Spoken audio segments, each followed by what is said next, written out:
권력을 잃는다는 것은 어떤 의미일까요? 한순간에 모든 것을 가졌다가 바닥으로 추락하는 고통, 가족들이 하나둘씩 자신 때문에 죽어가는 것을 지켜봐야 하는 절망감을 의미합니다. 그리고 죽고 싶어도 죽지 못하고 살아야 하는 지옥 같은 나날들 말입니다. 더 놀라운 것은 이런 극한의 비극이 실제로 조선 역사에서 벌어졌다는 사실이죠. 오늘은 때 나라를 구한 영웅에서 가장 비참한 죄인으로 전락했던 한 왕의 이야기를 들려드리겠습니다. 바로 광해군에 처절했던 19년 유배 생활에 대한 이야기입니다. 41년 여름, 제주도의 작은 초가집에서 한 노인이 마지막 숨을 거두고 있었습니다. 그의 나이 67세요. 이 남자는 한때 조선의 15대 왕이었지만 지금은 그 누구도 왕이라 부르지 않았습니다.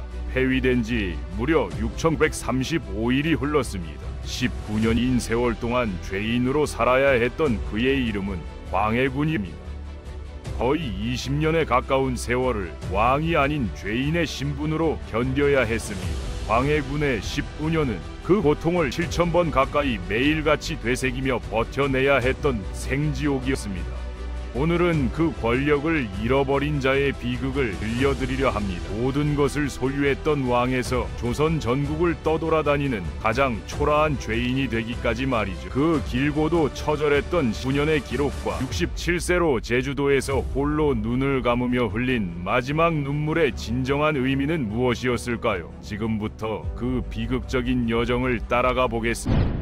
광해군의 비극적 운명은 그가 세상에 태어나는 순간부터 정해져 있었다고 봐야 합니다. 1575년 조선 샤대 임금 선조의 아들로 태어났지만 정실 왕비가 낳은 적자가 아니었거든요. 후궁 공빈 김씨가 낳은 서자였습니다. 그것도 둘째 아들이었죠. 조선이라는 나라에서 서자라는 것은 왕위 계승에서 우선순위가 밀린다는 뜻이었습니다. 아버지 선조는 평생 그를 임시방편으로만 대했습니다. 어릴 때부터 뛰어난 재능을 보여줬지만 아버지로부터는 한 번도 진심 어린 애정을 받지 못했던 것이 광해군 비극의 시작점이었습니다. 선조는 정실 왕비에게서 아들을 얻기 위해 계속해서 후궁들을 맞아들였습니다. 광해군은 매 순간 아버지의 눈치를 살피며 언제든지 버림받을 수 있다는 두려움 속에서 성장해야 했죠. 화려한 궁궐 안에서도 그는 마치 외딴 섬에 갇힌 것처럼 외로운 유년 시절을 보냈습니다. 왕자라는 신분과는 달리 내면에는 항상 불안과 외로움이 자리 잡고 있었던 것입니다. 그런데 1592년 광해군이 18세가 되던 해에 조선의 운명을 뒤바꾼 임진왜란이 발발했습니다. 아버지 선조는 백성들과 도성을 포기하고 압록강 넘어 명나라로 도망치려 했죠. 신하들이 울며 말리자 선조는 꾀를 부렸습니다. 자신은 피난을 가야 하니 아들 광해에게 세자 지위를 주어 조정을 둘로 나누고 이 난리를 수습하게 하겠다는 것이었습니다. 자신은 안전한 곳으로 피하면서 아들에게는 가장 위험한 전장을 맡긴 셈이죠. 방패막이로 아들을 내세운 것입니다. 모든 사람들이 이제 나라가 망했다고 절망하던 그 순간이었습니다. 18세의 어린 세자 광해군은 아버지의 명령을 받아들였습니다. 피난길 내내 울기만 하던 아버지와는 전혀 다르게 그는 스스로 군복을 입고 불타는 전쟁터로 뛰어들어갔습니다. 평안도부터 강원도, 전라도까지 광해는 무려 7년간 조선 전국을 직접 돌아다니며 의병을 모으고 군량을 조달했죠. 기록을 보면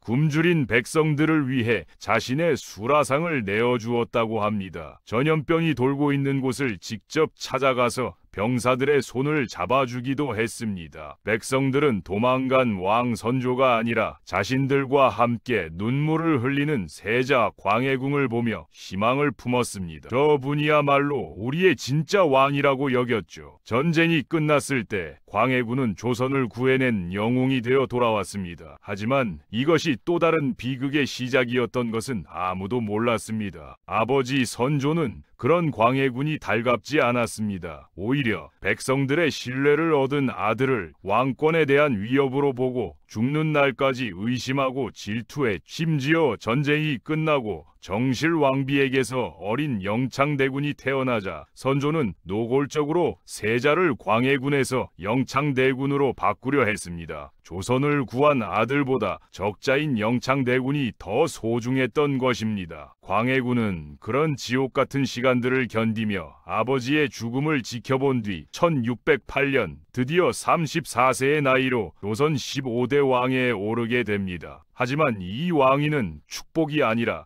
독이 든 잔과 같았습니다. 왕이 된 광해군은 전쟁터에서 목격했던 백성들의 고통을 잊지 않았습니다. 즉위하자마자 전쟁 복구에 모든 힘을 쏟아부었죠. 가장 먼저 경기도에 대동법을 시행했습니다. 이제부터는 특산물 대신 쌀로 세금을 내라는 것이었습니다. 땅이 없는 백성은 세금을 면제하고 땅이 많은 양반들이 더 많이 내게 했죠. 백성들의 허리를 휘게 만들었던 불공평한 세금 제도를 완전히 뜯어고친 것입니다. 또한 허준을 시켜서 동의보감을 완성하게 하여 전염병으로 고생하는 백성들을 구하고자 했습니다. 무엇보다 명나라와 새롭게 부상하고 있던 후금 사이에서 중립 외교를 펼쳤습니다. 전제의 참상을 뼛속 깊이 체험했기 때문에 이 땅에서 다시는 전쟁이 일어나서는 안 된다는 평화에 대한 굳은 신념이었죠. 하지만 이런 훌륭한 업적들이 동시에 그의 적들을 만들어내고 있었습니다. 대동법에 대해서는 양반의 것을 빼앗아 천민에게 주는 것이라고 비난했고, 중립외교에 대해서는 오랑캐와 손을 잡고 은혜를 입은 명나라를 배신하는 것이라고 공격했습니다. 전쟁을 직접 겪지 않았던 사대부들은 광해군의 실리 외교를 배신행위라고 맹렬히 비판했죠. 여기에 아버지 선조로부터 물려받은 정통성에 대한 불안감까지 더해졌습니다. 자신을 인정하지 않았던 계모 인목대비와 그녀가 낳은 유일한 적자인 어린 영창대군의 존재는 광해군을 점점 무너뜨리기 시작했습니다. 왕위를 지켜야 한다는 불안감에 사로잡힌 광해군은 무자비한 선택을 했습니다. 결국 이복 동생 영창대군을 강화도로 유배 보내 방에 불을 때워 잔인하게 죽게 만들고, 계모 인목대비를 궁궐 경운궁에 가두는 폐모살제라는 돌이킬 수 없는 잘못을 저지르고 말았습니다. 그가 그토록 지키려 했던 왕위, 그가 백성을 위해 펼쳤던 개혁 정책들, 그 모든 것이 바로 이 피해 숙청 때문에 명분을 완전히 잃어버렸습니다. 그리고 1623년 3월 13일 밤 광해군을 비판해왔던 서인 세력들이 인목대비의 복수를 명분으로 궁궐 문을 부수고 칼을 들고 쳐들어왔습니다. 바로 인조반정이었죠. 1623년 3월 13일 밤 반람군이 횃불을 들고 창덕궁 도나문을 불태우며 쳐들어왔을 때 49세의 왕 광해군은 이미 모든 것이 끝났음을 직감했습니다. 그는 용상도 골룡포도 버리고 궁녀의 옷으로 갈아입은 채 후원으로 도망쳤죠. 한때 조선을 구했던 영웅의 모습은 온데간데 없었습니다. 궁궐 담을 넘어 의관 안국신의 집에 숨어들었지만 반란군의 칼날은 매서웠습니다. 날이 밝았을 때 반정을 이끈 능양군, 즉 인조는 차가운 표정으로 궁을 장악했습니다. 광해를 찾아내라는 명령이 떨어졌고, 결국 광해군은 의관 안국신의 집에서 발각되어 새로운 왕인 조카 인조 앞에 죄인으로 끌려나와 무릎을 꿇어야 했습니다. 자신이 10년 전 이복 동생 영창대군과 계모 인목대비를 대했던 것과 똑같은 상황이었죠. 인조는 자신에게 왕위를 안겨준 인목대비의 뜻에 따라 광해군의 죄를 묻고 그를 폐위시켜 가장 먼저 강화도로 쫓아냈습니다. 이것이 바로 19년 유배 생활의 시작이었습니다. 그런데 왕위에서 쫓겨난 것보다 더 끔찍한 고통은 바로 가족의 몰락이었습니다. 광해군이 폐위되던 그날 밤 그의 아들이자 세자였던 폐세자 이지도 반란군에 맞서려 했지만 결국 아버지와 함께 강화도로 유배됩니다. 그리고 불과 2달 후 절망에 빠진 폐세자는 유배지를 탈출하려다 발각되고 말았습니다. 인조의 신하들은 엄하게 처벌해야 한다고 주장했고 결국 인조는 폐세자에게 자결을 명했습니다. 25살의 아들 이진은 아버지가 갇힌 강화도에서 아버지보다 먼저 세상을 떠나야 했죠. 분명한 것은 광해군이 자신의 아들이 죽었다는 소식을 살아있는 채로 들어야 했다는 사실입니다. 여기서 끝이 아니었습니다. 아들을 잃은 슬픔이 채 가시기도 전에 며느리 패빈 박씨도 남편을 따라 죽겠다며 스스로 목숨을 끊었습니다. 그리고 광해군의 어린 딸 인조 반정이 일어났을 때 겨우 6살이었던 그 공주는 기록에 따르면 반정의 혼란 속에서 제대로 된 대우도 받지 못한 채 어린 나이에 병으로 시름시름 앓다가 아버지 곁에서 죽어갔다고 전해집니다. 아들이 죽었습니다. 며느리가 따라 죽었습니다. 그리고 눈에 넣어도 아프지 않을 어린 딸마저 자신의 품에서 잃었습니다. 광해군은 살아남았지만 살아남은 것이 과연 축복이었을까요? 그리고 1년 후 유일하게 곁을 지키던 아내 패비 유씨마저 강화도의 혹독한 기후와 자식들을 모두 잃은 슬픔을 이기지 못하고 결국 유배지에서 눈을 감고 말았습니다. 1624년 폐위된 지 불과 1년 만에 광해군은 아들, 며느리, 어린 딸, 그리고 아내까지 자신의 모든 가족을 잃었습니다. 이제 그는 조선 땅에 홀로 남겨졌습니다. 그의 나이 50세, 앞으로 18년의 유배 생활이 더 남아 있었죠. 가족을 모두 잃은 50세의 광해군을 인조는 가만두지 않았습니다. 단종이 7일 만에 죽음으로써 그 고통을 끝낼 수 있었다면 인조는 광해군에게 죽음을 허락하지 않았습니다. 대신 죽음보다 더한 고통을 안겨주었죠. 그것은 바로 끝없는 이동이었습니다. 인조는 광해군이 한 곳에 오래 머물며 혹시라도 백성들의 동정을 사거나 반란의 구심점이 될까봐 두려워했습니다. 1623년 강화도를 시작으로 1630년에는 대구, 1637년에는 다시 강화도 옆 교동으로 그는 짐승처럼 이리저리 옮겨 다녀야 했습니다. 그가 머무는 곳은 집이 아니라 가시나무 울타리로 둘러싸인 감옥이었죠. 그러던 1637년 병자호란이 터졌습니다. 광해군이 그토록 피하려 했던 전쟁이 결국 명분을 내세웠던 인조의 시대에 터지고 만 것입니다. 인조는 자신이 광해군에게 그랬던 것처럼 청나라 군대에게 무릎을 꿇는 삼전도의 굴욕을 당했습니다. 청나라 군대는 강화도까지 쳐들어왔고 인조는 죄인 광해군이 청나라의 손에 들어갈까봐 겁이 났습니다. 그래서 63세의 늙은 광해군을 또다시 배에 태워 육지에서 가장 먼 곳으로 쫓아냈습니다. 그곳이 바로 조선의 끝 제주도였죠. 광해군은 그렇게 자신의 가족을 모두 잃고도 10년이 넘는 세월을 짐짝처럼 이리저리 끌려다니다가 결국 제주도에 버려졌습니다. 1637년부터 1641년까지 그의 생의 마지막 4년은 제주도에서 마무리됐습니다. 제주도에 도착했을 때 광해군은 이미 63세의 노인이었습니다. 기록에 따르면 그는 죄인이라는 낙인 때문에 제대로 된 집도 아닌 가시나무로 울타리를 친 초가집에서 사실상 감금된 채 살아야 했습니다. 왕을 모시던 나인도 단 한 명뿐이었죠. 그는 무슨 생각을 했을까요? 가족을 모두 잃고 혼자 19년을 더 살아남은 왕, 아니 이제는 왕도 아닌 늙은 죄인이 된 그는 매일 밤 죽은 아들과 딸 그리고 아내를 생각했을 것입니다. 자신이 동생 영창대군을 죽이지 않았더라면, 계모를 폐위시키지 않았더라면 이런 비극을 피할 수 있었을까 하며 수천 번, 수만 번 후회했을 것입니다. 인조는 그런 광해군을 마지막까지 감시했습니다. 심지어 광해군이 67세가 되어 병이 깊어 죽음을 앞두었을 때조차 제주 목사는 이런 보고를 올렸습니다. 광해군이 병이 깊어 곧 죽을 것 같습니다. 혹시 모를 사태에 대비해 군사를 정비하고 있습니다. 죽어가는 순간까지도 그는 잠재적 역적이었습니다. 그리고 1641년 7월 1일 제주도 유배 4년이자 폐위된 지 19년 만에 광해군은 그 초라한 유배지에서 67세의 나이로 홀로 눈을 감았습니다. 그가 마지막으로 남긴 말이나 눈물에 대한 공식적인 역사 기록은 실록에 남아있지 않습니다. 하지만 야사는 그의 마지막 순간을 이렇게 전합니다. 그가 죽기 며칠 전 밤마다 이상한 불빛이 방에 들어와 내 곁을 맴돈다고 했다고 합니다. 사람들이 그것이 도깨비불이라며 무서워하자 광해군이 희미하게 웃으며 말했다고 하죠. 아니다. 저것은 억울하게 죽은 내 아들 폐세자가 아비를 데리러 온 것이다. 19년 전 강화도에서 먼저 보냈던 아들, 그 아들이 이제야 자신을 데리러 왔다고 그렇게 믿으며 눈을 감은 것입니다. 또 다른 기록에는 인조가 한 번은 그에게 기러기 한 쌍을 선물로 보냈다고 합니다. 기러기는 부부의 금슬을 상징하는 새입니다. 이미 아내를 잃은 그에게 광해군은 그 기러기를 받아들고 한참을 바라보다가 말했습니다. 내 신세가 저것들만도 못하구나 하며 19년 만에 처음으로 소리내어 통곡했다고 합니다. 왕에서 죄인으로 19년의 유배, 아들을 잃고 딸을 잃고 아내를 잃고